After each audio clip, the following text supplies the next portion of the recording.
Hi, and welcome to Planet NOLA. I'm your host, Mary Jacobs. This is the podcast where I talk to people that I think are cool or doing cool things in New Orleans, just some people that I'd like to shine a little bit more light on. Today, I am joined by a perfect stranger to me. We've just met. I've been following him on Instagram for some time now. We'll make sure you guys get his handle. His name is Sage Michael. Sage Michael, thank you so much for being here. Oh, thank you for inviting me. I feel so comfortable here. It's cozy? Yeah. Set up, a little bit. So you're a huge activist in the city, and that's why I started following you. I was looking at resources. I think I found you through a tag from Gordon Plaza Activism, but I know you have a lot of things you really care about in this city, and you're really vocal. You're really good at sharing resources on Instagram, which I love resources. Okay. So yeah, I'm really excited that you're here. Thank you for being here. Thank you for inviting Mary, and I really appreciate, the offer. I just, it's always a pleasure and an honor to have your voice heard. Yeah. And for people to appreciate what you have to say, because sometimes at the end of the day, that's all you have at the end of the day is your voice. And to have that being an asset in the community and people that you appreciate is a blessing. Thank you. Yeah, absolutely. And I mean, you are a real testament to using your voice. Like, you don't stay quiet. You speak up, especially when it's stuff nobody else wants to be heard. They don't want to listen. Like, they don't want to hear what we can do to make it better for people. And so for you to really use your voice for everybody like that, it's truly a gift to the city. So hell yeah, I appreciate you. I'm so happy that you've made it here and we can talk about it.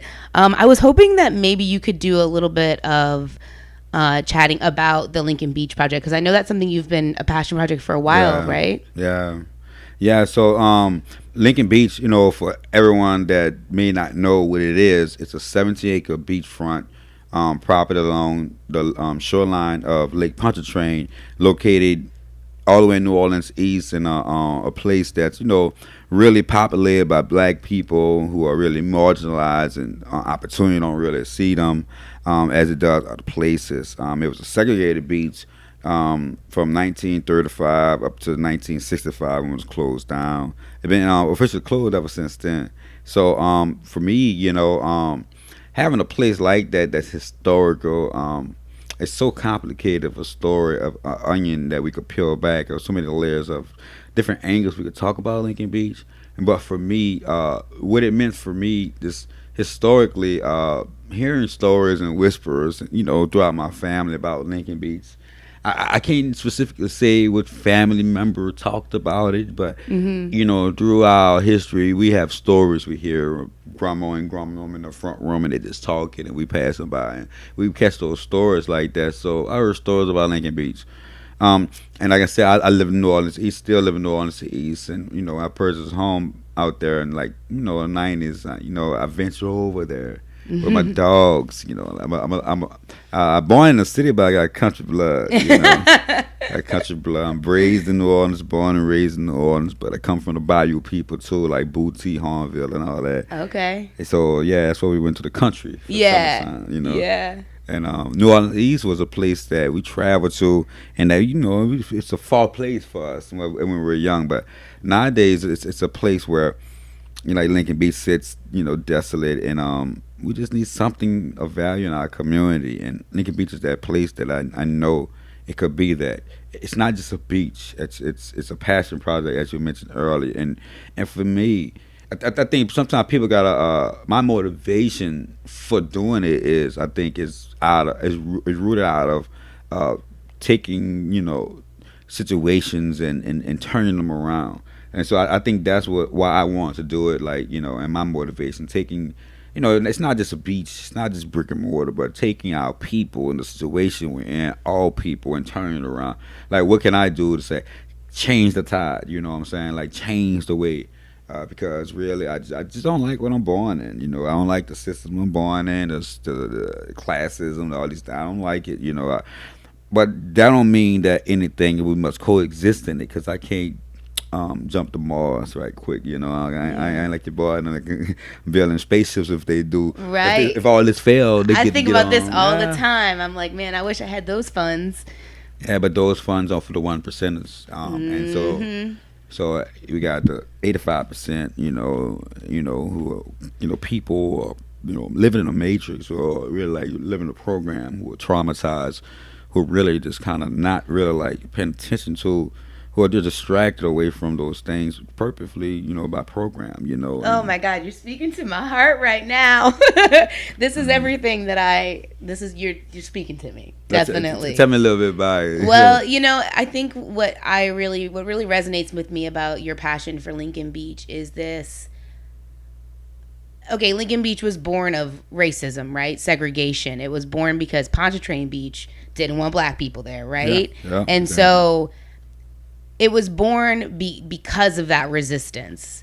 And then you get to have all these stories your family told about Lincoln Beach and these treasured memories because the space was made for you and given to you. And all you're trying to do is do that again. It's like, it doesn't need to be,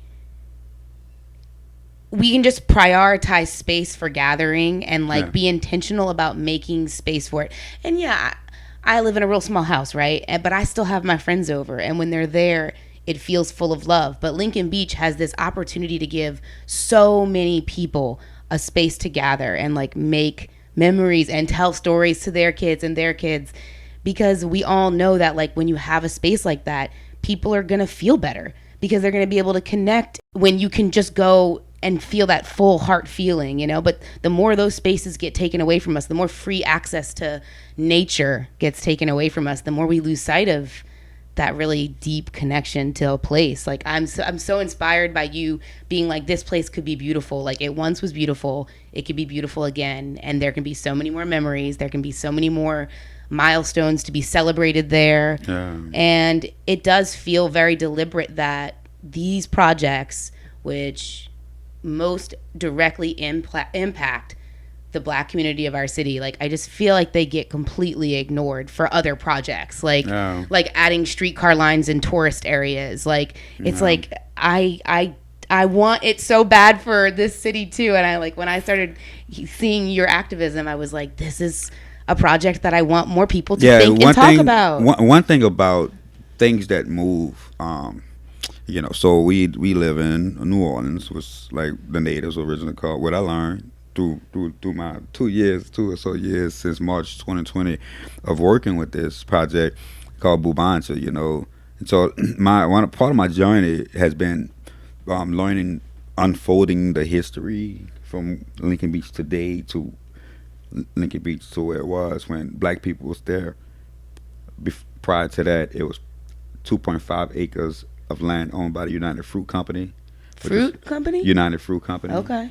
which is now Shakita International. Okay. A man named Sam Zamuri he's a member of the Jewish community. Back early on in time, he had this made a deal with these bananas was a delicacy back then, and Right. in those early 30s and days and like that. So he made a deal about old bananas, and he had to deal with the railroad. So he sold the old bananas. He made a fortune like that, Right. and so he was had a rival like which is not the now Doe company, like so they would have rivals back and forth. But Sam Zamur, he did a hostile takeover of United Fruit Company. He had it located down here in New Orleans. There's a facade of the building still here. He donated the 2.5 acres to for that began in Lincoln Beach, where they began a playhouse, a bathhouse, and it was Right. just like a bathhouse at first in 1935. But to make sure that we didn't go to Pontchartrain Beach, it wasn't beneficent. It was like you all they want to send us way out in the swamps, but he like, nah, I got this land. I'm going to donate it to the city of New Orleans. Then the city of New Orleans sold it to the Orleans Levee District, and then they created a bathhouse in the 1930s. And people were like, nah, we don't want Lincoln Beach. We want to go everywhere. But Sam Zamuri, just kind of his history compared to what he did for black people, which gave Mhm. him a segregated land. He gave Tulane University a mansion, Mhm. which is 2 Audubon Place. Oh wow. His daughter, last name is Stone. All right, so before I say this, he also threw a military coup over the country of Honduras. Oh, I know about this actually. Yeah. He left New Orleans Yeah. in a vessel. So that's why they call Banana Republics. I was gonna say, but Yeah, I you know this. right. They like This thing, I connected. remember they teaching this stuff in high school because Uh, it had to do with New Orleans. I got a yeah. lot of New Orleans history in my Catholic high school education. So on all those layers, like and then his daughter has donated money to Tulane. They have the stone. And they're still based in New Orleans, that family? I'm not sure, but they I have wonder. the money that she donated to them, the tropical school of medicine and the Mm-hmm. Latin studies. Okay. So he go uh, throw a coup over the Latin country, Mm-hmm. destabilize them, and his daughter donates money to create Latin studies. Okay. That's irony to me. And then Because he did a hostile takeover of Honduras? Is that what you're and then his saying? daughter donates money to a university to study them. It seemed benevolent. At the same time, you give me a school has nothing to do with what you did in my You're country not making any amends for to what my you've country. done. Yeah, you're not making any amends. Yeah, so that's what his Lincoln Beach is about, making amends. And when you say that story, and then you say that story of the truth in the matter and what it is, and then you recognize it. Of going back to the natives back when it was a coastal community, back when it was called Littlewoods before. I mean, Littlewoods back when the natives was Littlewoods. It was a coastal community with big Mm-hmm. clam shells, and people actually lived in that area before Sam Zamora got over there, and so Lincoln Beach is behind a levee wall. I call it a prison wall, Mm. and that's what we're in. So on this side of the wall, that wall is meant to protect us, but for the most part, we're not threatened by the water, Yeah, what are you protected from there? right? From the floods. Mm. Uh, I just try to keep things simple. So if we would have built our homes above the flood plain, we wouldn't fear the floods. Mm. That just makes like sense to me. That Mm-hmm. if you came here in the 1790s and you see the condition of the land, Mm-hmm. you see where it flooded, and Mm-hmm. then you start making canals. Bernard Demare and the Quran, let's start making canals and extracting the lumber and everything, moving everything from the river to Bayou St. John across Lake Pontchartrain out of New Orleans, right? That's what they did. But if you see all that happening, why would we build people on the bottom of the bowl? And those people who are at the bottom of the bowl are some of the most vulnerable people. And it shouldn't be that way. And so if you take, and for me, myself, Omar Arbery died, and those tragedies was like numerous of those tragedies. I was like, cause I went through my own tragedies of being a victim of violence and Mm. police abuse. I have complaints against police that police been disciplined because I put complaints on them for their behaviors, and I've been fighting for my own justice. What weren't y'all? Didn't y'all used to when you'd go do cleanups out there, the cops would get called on y'all? I read that somewhere. For our movement, no, not at all. No Oh, okay. cops, I'm sorry. no police were called on us at all. Actually, matter of fact, Seventh District pretty friendly with us. Oh, okay. Yeah, I they thought I very read that. I try to research people before they come. So, well. The Seventh District is pretty friendly with us, all right. and very helpful with us. They, anything we need, we could call them on, and they appreciate Lincoln Beach. Okay. What the penalties that came from us, which was from the parking patrol. Oh, I think that must be what I read. They just wanted to give you parking tickets. So so we made Lincoln Beach very popular. Like I said, that wall is a prison wall, so you don't see so we're stuck in mankind. So once we expose that beautifulness, that heaven on earth, I call it, Mm. that human side, Yeah. that human side, where we connected with the people, the Mm. place, the water, the land. That's what I'm hearing. That's You what I hear see? from what you're saying. Yeah, We- that's see, why I'm like, yes, let's go. I love You see, it. so the coexisting with it all. So that system that we want to move community, fight about the community, from the community, and everyone is equal. Mm. That's something that mankind, it's totally opposite of his making. So he's like, no, you cannot do that. That's not our system. That's opposite of our system. But I beg to differ. I said, I think this system work. You're no better than me. Yeah. You're a member of my community, and we Yeah. have everything we need in the community. And when you start showing examples of that, and you start moving mountains, as we will say, like this past weekend, we finally had the city to really come by the second time and remove like 8 dump trucks of bags I of saw you trash post from about us, right? this. That's So that incredible. was incredible. From the time when these same people, when, I And would you had the say, sheriff out there. Was that recently? yeah, Susan Heston came. Yeah, so I was really blessed for that she came by my invitation. You know, I really been involved with Susan Hudson, which is independent police monitor. Mm-hmm. I had complained against police officers. And then I felt retaliation, and, Mm-hmm. then I brought my complaint to her, and Showed up. she showed up for my complaint, and she made it happen. You know what I'm That's saying? what's So up. All right. I've been working with Susan Hudson for quite some time now. So you have people like that, and to have Susan, and to get those, and for me, I just want to get people to that place for their little moment, right? And like I say, we had got penalized for the work we do. So for me, I'm like, we should not be penalized for the work we do, because you did not penalize Jean Lafitte. Mm-hmm. Jean Lafitte is a hero. Mm-hmm. He was a pirate. Mm-hmm. He was a carjacker, jacking Yeah. boats. Yeah. There's a older salon in New Orleans down on Dauphine, I believe, Lafitte's the blacksmith blacksmith. Yeah. salon. Yeah. Yeah. Yeah. Yeah, so that's what they did. Their dirty work. They sold their goods right there. My Mm-hmm. mom worked at Lafitte Guest House. And how many things are called Lafitte in this city My now? mom worked at the Lafitte Guest House right there. I Mm. was with my mom as a maid, and she worked there, and she cleaned up behind those people, and we went at nights, cleaned up more houses so she could make money. I lived in the Lafitte project. Mm-hmm. Yeah, I played in was now Lafitte Greenway, was Lehman Park at the time. So to say he's a hero, and Lafitte Barrett Preserve, when I visited Lafitte Barrett Preserve, one moment, and I said, wow, this is a beautiful place, love an animal. One moment, then I know a situation. There were three observers. I was black. They had natives and white people. Black man, I'm in there like they smuggled my people for slavery through these waters. Mm-hmm. They carjacked, they boatjacked, Lafitte did, and smuggled slaves through these waters through my people, and then took a for the native people there. When you see those things, they got in many amounts those clam shells that we have in our driveways and walkways in New Orleans. Mm-hmm. The natives have those clam shells. They repurposed them, and there was times, and you see those native mounds at Lafitte Paradise Reserve. So the indigenous people, they're like, wow, this is the land my people used to have.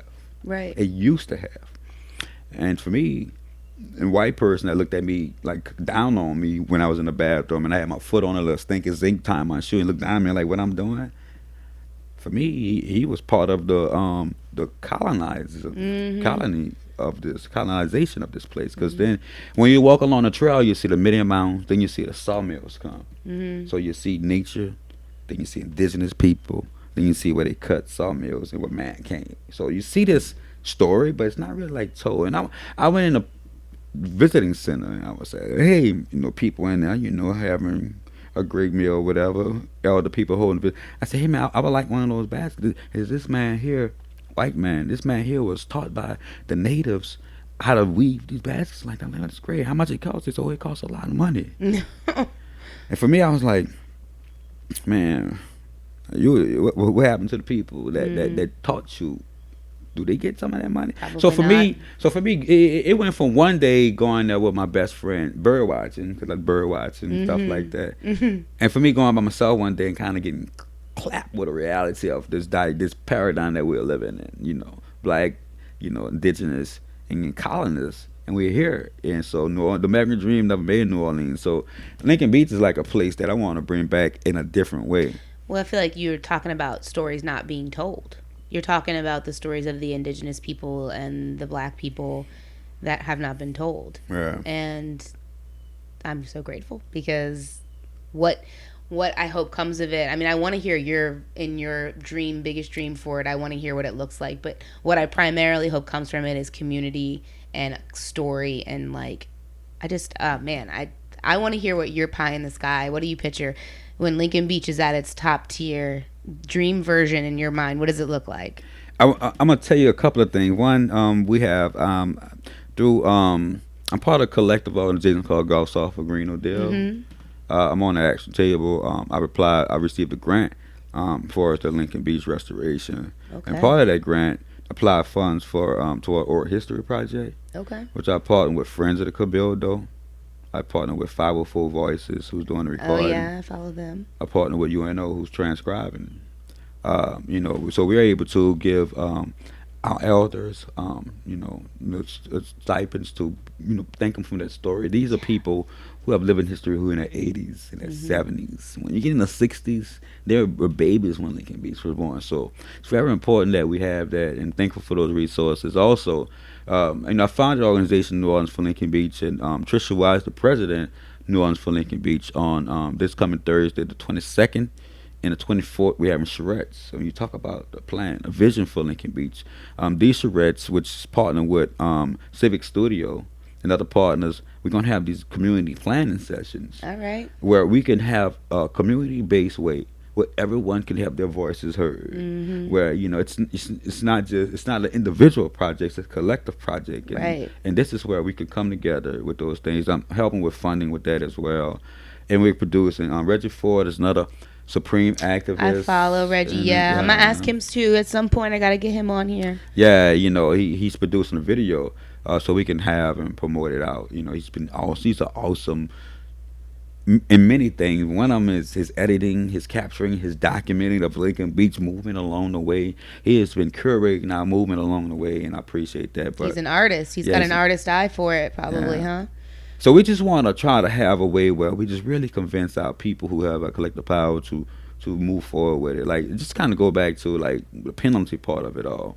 Like we've got parking tickets out there. Yeah, that's what So you were so talking the thing about. about it on that stretch of Haynes Boulevard, uh, parking people don't come out. Yeah, that's what I'm saying. That's why I was wondering about being targeted or So something. so that was targeted. Yeah. And that was did to send a message to the people that were supporters of the Lincoln Beach movement, and like to discourage people from going over there. That's And so fighting narratives and things like that. So another, I'm blessed. I'm thankful. I have a full-time job now and transitioning from a barber into I'm a New Orleans climate justice organizer for an organization called Healthy Golf, yeah, I saw that. and I've been doing that for possibly about almost 6 months now, coming up to the about 6 month mark. And part of that is, you know, moving forward and changing the narrative of us living with water, and we're coming up with a nice plan where it all encompasses New Orleans East. And we call it the New Orleans East Community Water Plan. Mhm. So we have canals in New Orleans East. Mhm. Not part of our community. It's not accessible. It's ugly. It's gone. It's it's disconnected. The only canal we got beautiful is Bayou St. John. It's That's the true. canal. Yeah, and how beautiful is it? How It's so beautiful, how beautiful. accessible. Mhm. The amenities along it. It's used. People are It's always used. using the people, it. the homes are docking towards it. Oh my gosh, There's the homes are worth so much the homes money. of so much value, and you go back to they removed those indigenous people to do that, right? Absolutely. So go back to the canals and ordinance. I have a vision through the metropolitan urban water plan. They was transforming the canals, and I fell in love with the concept. So part of my plan with Healthy Gulf is moving forward best practices and transforming the way we manage stormwater and transforming canals is one project I see forward with that. Lincoln Beach is another project that's part of that Right. Northeast Community Water Plan. We also have the Asian community located in New Orleans East, Right. and Michoud and Velocity. Of course. A lot of people have been here since like Vietnam War, Mhm. and they have gone beyond disparities and non-inclusiveness in our society, and they create their own systems. And in those canals, they created gardens of the canals, and there are Velocity gardens in the canals. All right. So there are people with community development consortium. We're partnering with them. Mhm. Um, Connecting with that, we were partnered with Mark Sextonide with Bachelor in Engineering, something called Living Shorelines. On the site of Lincoln Beach, New Orleans is under consent decree with the Sewage and Water Board because of some bad water quality back in the days. So part of the consent decree, they had to do some water quality mitigation. Mhm. So on the Lincoln Beach site, on the left wing and right wing, there are marsh creation projects right now All right. that was done in the past. They submerged plants and they put cages down and they made jetties across, and they grew land. Wow. They created land with reeds and indigenous plants that help build land, help absorb water, help improve Wow. water quality. All right, let's go. I love that. Exactly. So Mark wants to move forward with the living shoreline idea, and so what we were dealing with is trying to come up with a nice planning process with all these entities tied into one large New Orleans community water plan. That's something great, I believe. We're working on with that, and it's a beautiful thing. So, I mean, stay tuned with that, but we just want to be part of the process and included. Being penalized is not what's necessary. No. We just go back and do good work. Hell yeah. Sometimes I say I'm Ishmael and I'm not Isaac. Anybody know the Bible story? Ishmael didn't ask to come here. Abraham wanted a child. He asked his wife, "Go ahead on sleep with the handmaiden." She said, "Yeah, it's cool." Then, and they came with a child called Ishmael. And God said, "I got you, Abraham. That ain't the way I do it. Your wife Sarah, old, she gonna have a child." And then those days, it's like these traditions that they had. And this is what we're dealing with now, traditions. The same old traditions of the way we always do things. We always do. And it's so easy to get trapped inside of traditions. And when you stand on righteousness, you can't do it. It's called getting in good trouble. Councilman Troy Carter's quote, another one of his mentors, and I forgot the mentor's name, but he called it good trouble. Mm-hmm. And so when you get in good trouble, I just go take care of someone else's responsibility and beautify it. And you can't penalize me for that. No. If you do, then I'll take that charge. But thankfully, as a community that's been support me, I've made sacrifices. And when you don't make it about yourself, and because it's a beautiful picture when we all paint it. If I paint it, yeah, it's cool. Oh my God. Okay, Sage Michael. Okay. All right. We got to take a break. I'm going to sit back and relax and learn some more when we get right back. Hello. It's your host, Mary Jacobs. I'm sitting here with my producer, Carrie Mulder, and we are so excited to be bringing you Planet NOLA this episode and every episode. We really believe in this podcast and the work it's doing in New Orleans to build community, to reach out to people. Yeah. And we really love what we do. Yeah, we love our guests. We love our audience, our listeners.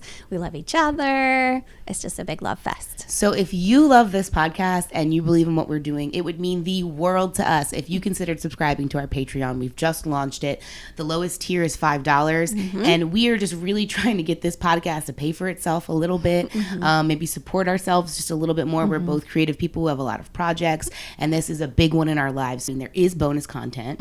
Yeah, it's really fun. It takes a deep dive into the episode, kind of circle back to some of the topics. They've been fun. Yeah, we basically record with the guests as soon as we're done their episode and do a more candid version of their podcast. It's shorter, but it's more self-effacing, and it feels like just real, you know? It's BTS, behind the scenes. It's the BTS. So if you want more Planet NOLA content, you could subscribe to our Patreon and get it. It would mean so much to us. So, okay, we'll let you go back to your episode now, but please consider. Thank you. Bye.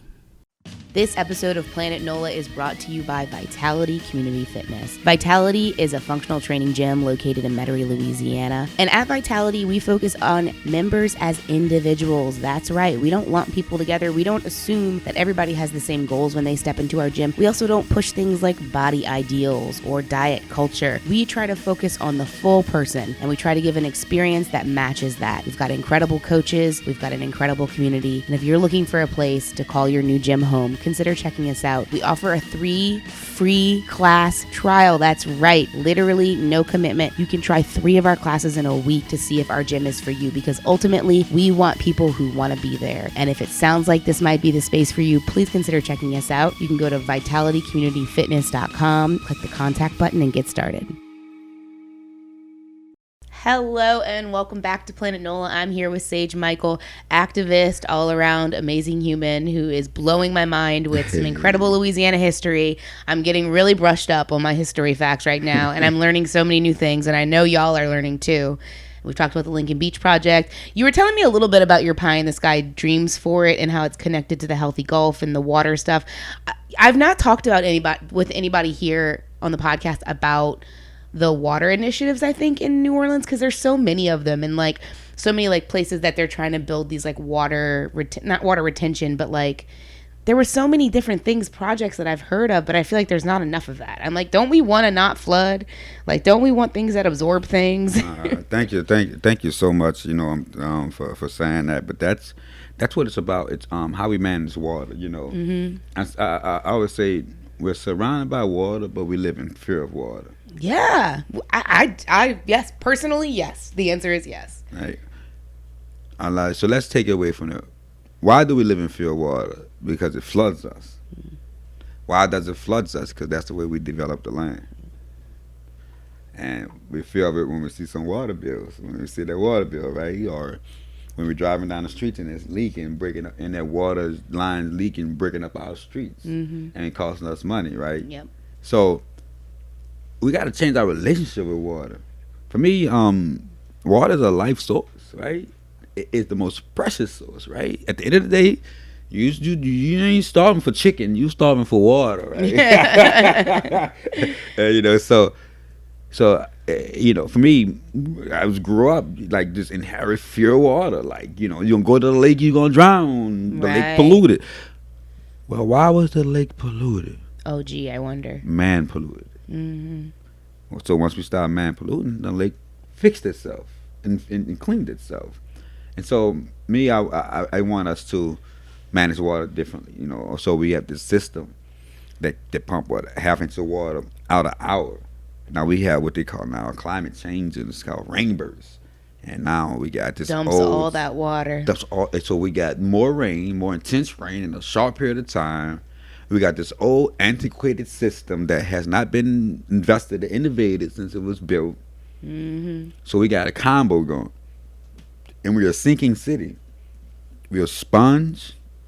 And when they built those canals, they drying the sponge out so we could put buildings on top. Right. And the sponge is drying out and sinking. And actually, waters are rising around the world.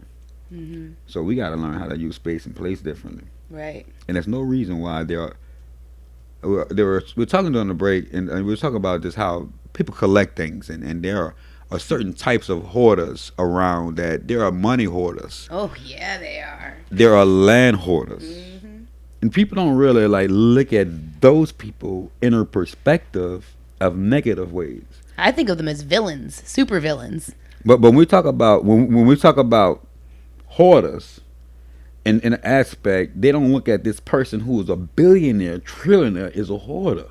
That's absolutely what they are. So we know, or even land grabbers. So let's talk about land and use of land. When you land grab in New Orleans, which only has a certain amount of land available, you're squeezing those families to places, right? And what are you doing with that land? You're hoarding on the land. You're hoarding that land. Hey, you know what I'm saying? Go around. Look how many open lots of land. So many. And so many people can't buy houses here. They can't buy houses. Why is there housing shortage? Why is it that housing costs so much when we have all this space to build more homes? Let's open the market to more homes so the price could go down. But no, we don't want that.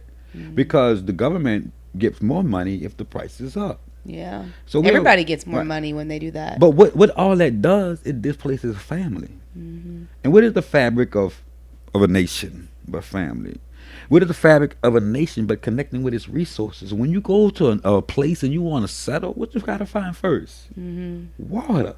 Yes. If you don't find, I watched Narco one time, and they wanted to build a plant their weed somewhere, and they had to find water. And once they found that water, they was on from them. So it built the empire for Narcos. But what I'm saying is, it built the empire for these people here. So connecting people to water is so important. Connecting family to water is so important. It's a natural resource. When I say we have resources, right? We got a bank for a resource. We got investors for resources. We got these government entities who take out taxes for resources.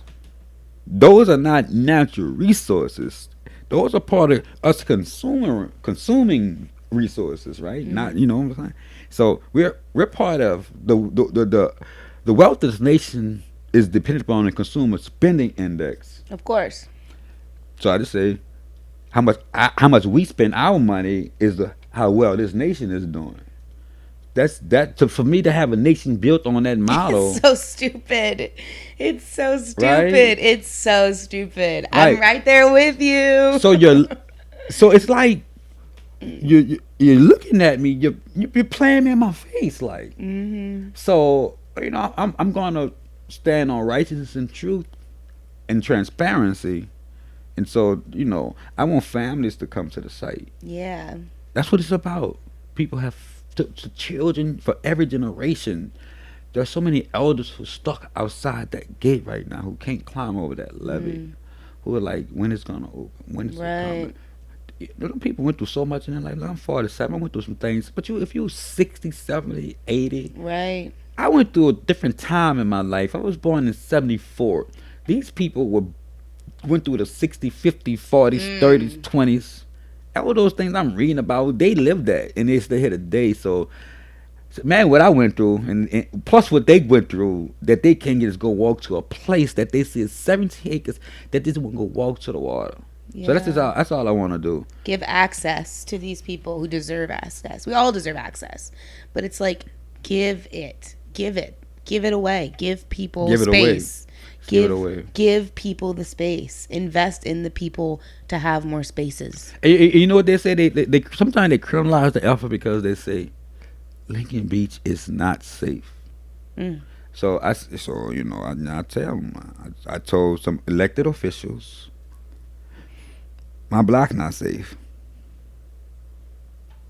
Statistically speaking, Right. if we're gonna go off data that we both can measure, not going on hypotheses or just narratives. Let's look at the data.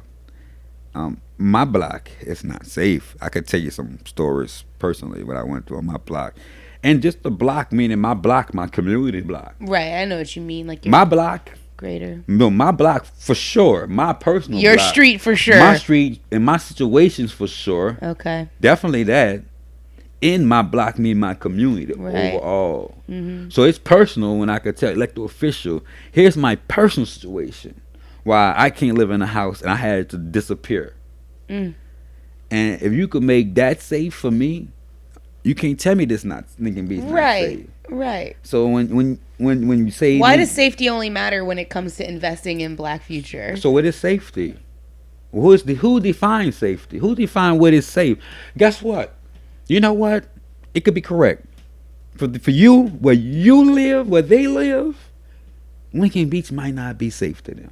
Right. But where I live, Mm-hmm. Lincoln Beach is safe for me. Yeah. Because they get to go wherever they could go, and they don't hear gunshots every night. Like you sit here and hear, I'm living in the East, you hear gunshots like, I wonder if they just shoot in the air. Right. I said, no, that's somebody got shot. That's a killing right there. Okay, they retaliate now, but I'm just like sitting here listening to it. Ugh. Now, I like it's a light night tonight. I don't hear too much shooting. Like this is like a conversation that goes on, that's like normalized, and so I don't know if that happens where they live at. No. Right. No. So if you don't hear my story and care for my story and have compassion, then if I tell you this is my situation, it's not safe. But I don't want to tell you that. The statistics show it. The Yeah. numbers show it. You know the numbers, the data show it. So open a space for these people, for these families to come to. It's so easy. A mentor told me, don't make it complicated. Just get them to open the gate Right. and let people go to the water. That's it. Like, yeah, I go back to Mahatma Gandhi now. You know what I'm saying? All right. Okay. Right, All right. right. I go back to Mahatma Gandhi and them nonviolent resistance when he just wanted to get salt from the Indian Ocean, and the British who colonized them say no, we control this. And like, this is my ocean, this is my water, this is my salt. I have the right to it.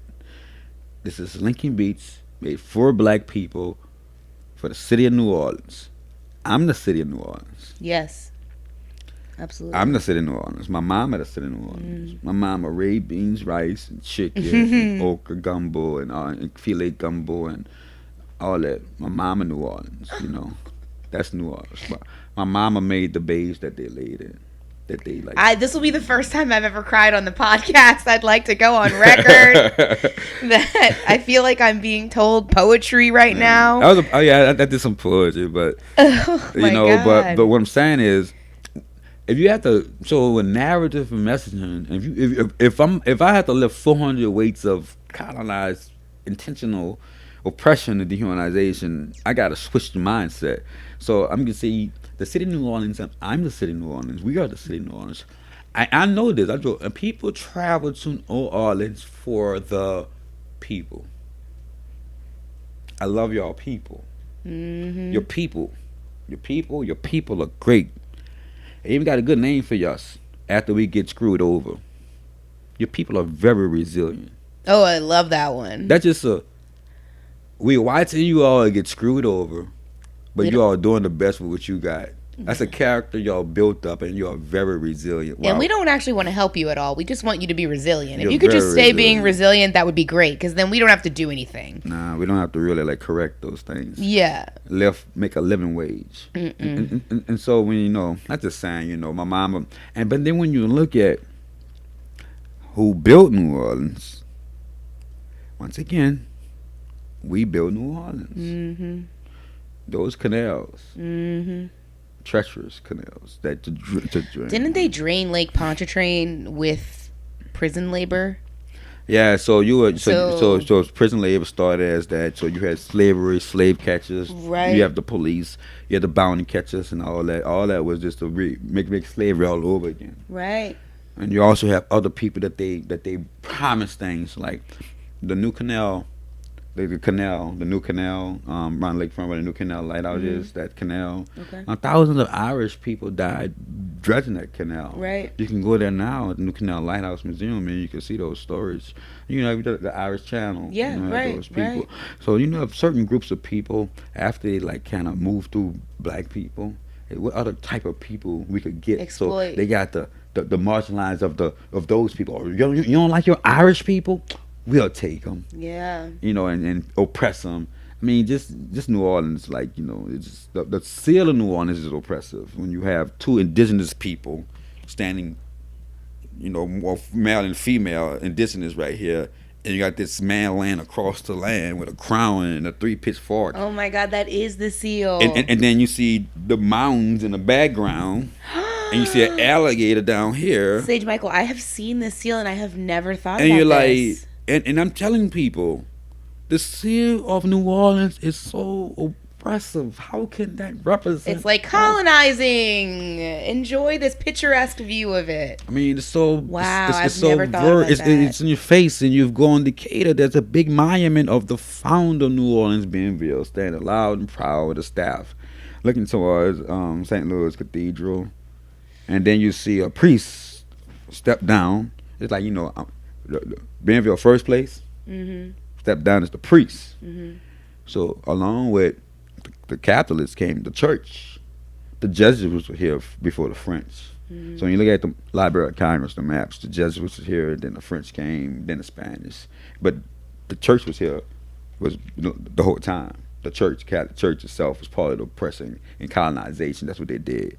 They colonized this land and didn't really did away with people too. So St. Louis Cathedral is the center of New Orleans right there. That's where New Orleans was founded at. And so the church in front there was placed to arms, military ground, and they got Barrack Street and all that. So the church was hand in hand with the oppression of people. The Catholic Church was at that time. So we just got to wait that. We got to stop all that. Because people came here for the people. My people.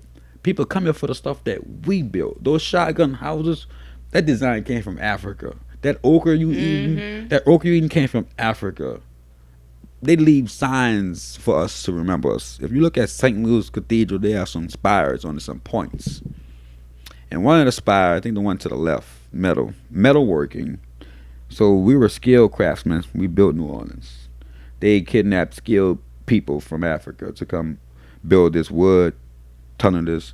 We were highly developed in Africa. Mm-hmm. When Europe was in a dark age. Right. We developed Europe with the Moors. We went to taught them what a toothbrush was and all that kind of stuff. Take baths and change your clothes. The Moors taught them that. But I'm just saying, we've been teaching and giving out skills. We didn't get the check. So people say we love this architecture. My people built that, man. My people. I was a barber. You thank me for the haircut. Who cut your hair? You're a stylist. Mm-hmm. They thank you, right? Mm-hmm. Do they thank your your Marcel Irons? Do they pick up the architecture? Who designed that blow Garment. dryer? Yeah, yeah. No. Do they No. think Revlon? They think you. Yeah. So I go back to when they talk about Lincoln Beach is a place that our people are gonna be represented, and it's gonna place for all people. Hell yeah. So we tell these stories that they don't really tell a story. I'm saying I'm peeled back to history, and I just tell it like it is. We gotta come back to what's real. Live Yes, together. what's real. That's what we were talking about. We got to come back to what's real. Yeah, family, and we got to coexist with family, and that's what Lincoln Beach is about. And we have to be family with each other in the world, in our environment, and we have to coexist. It's not about these materialistic things that we strive for. We live in a matrix. Those things gonna go. Those that goes away with moth and rust. It's not valuable. These memories are all that we have. And my people said, why you do it? Because I went through a lot. I see people go through a lot. But listen, one day I'm going to go. I know I'm going to go. So if I could plant something in people and that seed could be seeded in other people, that's eternal life right there, Oh my God. So I really. I'm engaged, but like it's not that serious. So maybe you're my soulmate. I don't know. It's all good. We here, baby, because that's what it's about. And that's nothing wrong with that. Cause see, we were so used to, this is love you're feeling, Absolutely. And people don't realize that when you speak, when someone's singing the same song that you're singing, and that's all it is. It's representing the community. It's not about what I say. It's collecting these stories, collecting these sentiments, collecting these thoughts, collecting these modes. And when I'm having an opportunity to speak, because I will speak. Absolutely. Because I'm not afraid of that. As we know. So when I have opportunity to speak, these things that I collect, I could pull out. And people are like, wow, you smart. I said, no, I'm not smart. I'm intelligent. Smart just meaning I could take a quadratic form and it could be plus or minus square root of b squared over 2a. Yeah, memorize it. That's smart. But intelligent meaning that, listen, I did a podcast and listen, when you're raising your children, don't necessarily push them out the house so quickly. I did a podcast at home. I went, these people got like a whole compound, like literally the lot next door. They got this, they got that, and everybody, family. Hey, it ain't all working like everybody wanted to work, but hey, it's working, and they're still together. So people have an opportunity to like develop their children. We're taught in a mind to when you're 18, go. When you're 18, go. You got to go at 18. You're out of my house. Yeah. But they're not fully developed at 18. Yeah. Give care and so, love. So what's wrong with me staying? And then you make a negative if you're 35 still at home with mom. Negative. Now, if you're 35 still at home with mom and you ain't paying no bill, you no drive, you on PlayStation, you doing this.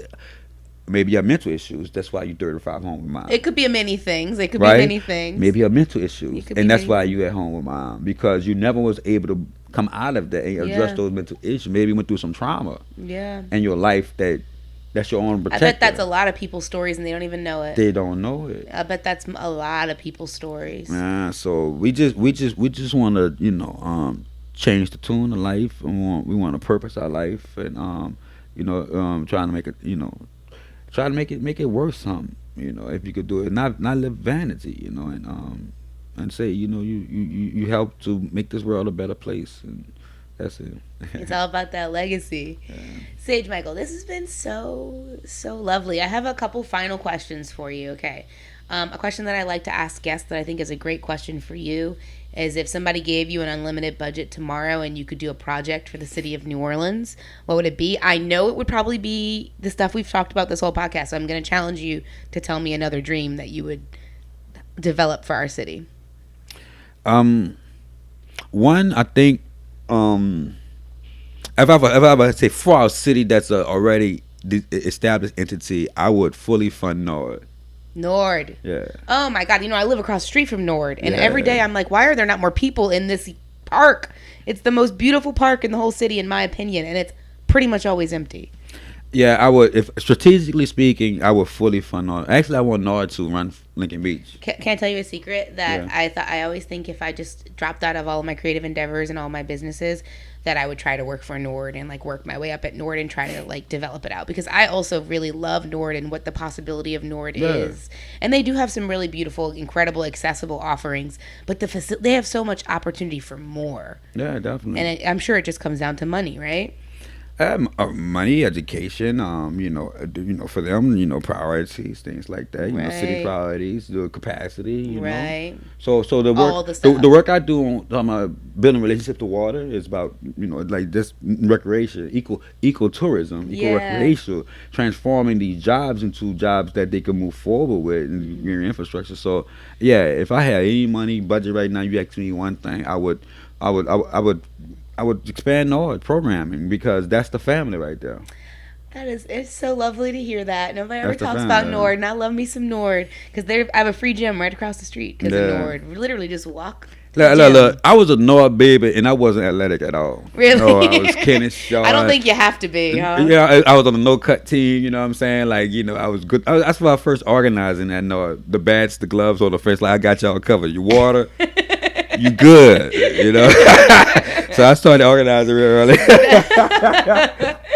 So, but Nord for me was a place for me. Yeah. I was able. It was a coach that cared, Jurgen Ristov, Comiskey Park. He's a German All man.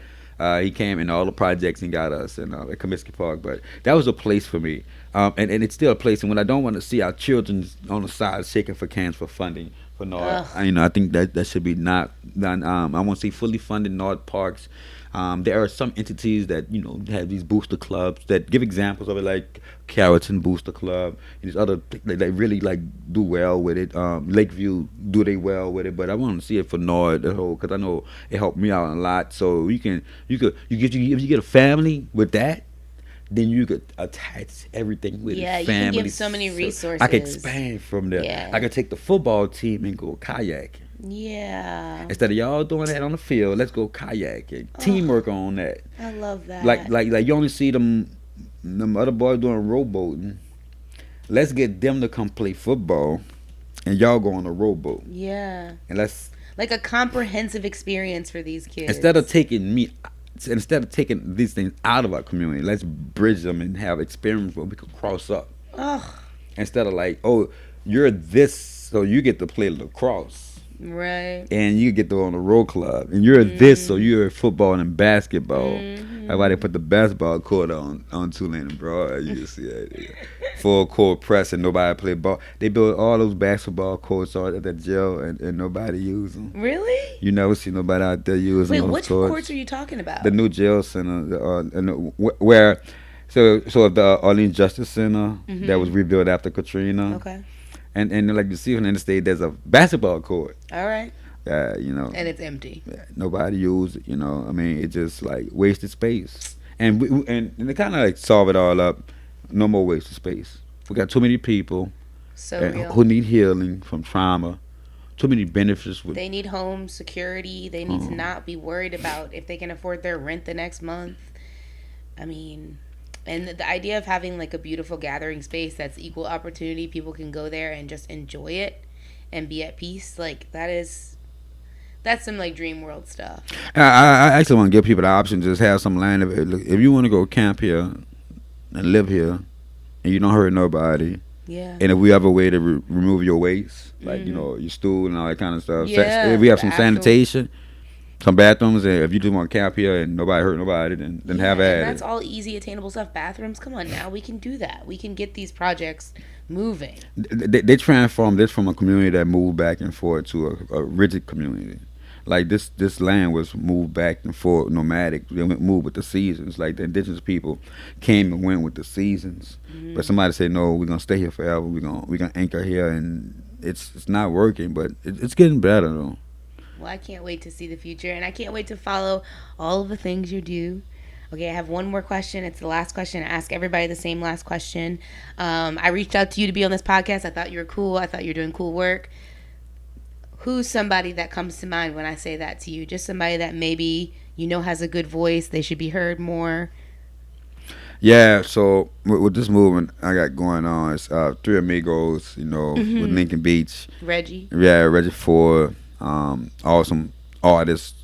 He covers so much, not just Lincoln Beach, but he's been over there over 800 days, helping with the project.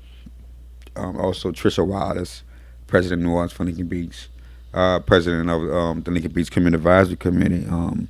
She's a mom. She's a family woman. She definitely encompasses the softer side of Lincoln Beach, I say, Yeah. the maternal side of Lincoln Beach, That's what's up. Yeah, All right, cool. Yeah. I would love to talk to them. Well, do you have any closing statements before we sign off? How can people find you? I'm Sageville_New Orleans on Instagram, and my Facebook group is Sageville on Facebook. Yeah. All right, y'all. If y'all want to keep up with Sage Michael, and you should, that's how you find him and find his work. And more information about the Lincoln Beach Project. Thank you so much for coming. You really took a shot on me. You really took a chance. You didn't know me from nobody, so I appreciate it so much. Yeah, I am gonna bring my I am a kind of strap. I really trust you. I ain't got no machete or nothing with me. I like this it, y'all. Look, Lincoln Beach for Lincoln Beach. Be some Get Out stuff. Was that the movie? The awful white family just luring people in. It's all good. Trust me, the vibe was there. We discerning spirits just made it happen. Well, thank you so much. Thank you so much. Y'all take care and be in touch. Thank you again to this episode's guest. Planet NOLA is produced by Carrie Mulder and Mary Jacobs. If you liked what you heard here, please consider subscribing to us on YouTube or all your social media platforms and pretty much anywhere you get podcasts. Also, if you really, really liked this episode, think about subscribing to our Patreon, where we have tons of bonus content from this episode and more. Starts at just $5 a month, and it would mean the world to us. Thanks so much, y'all, and be in touch.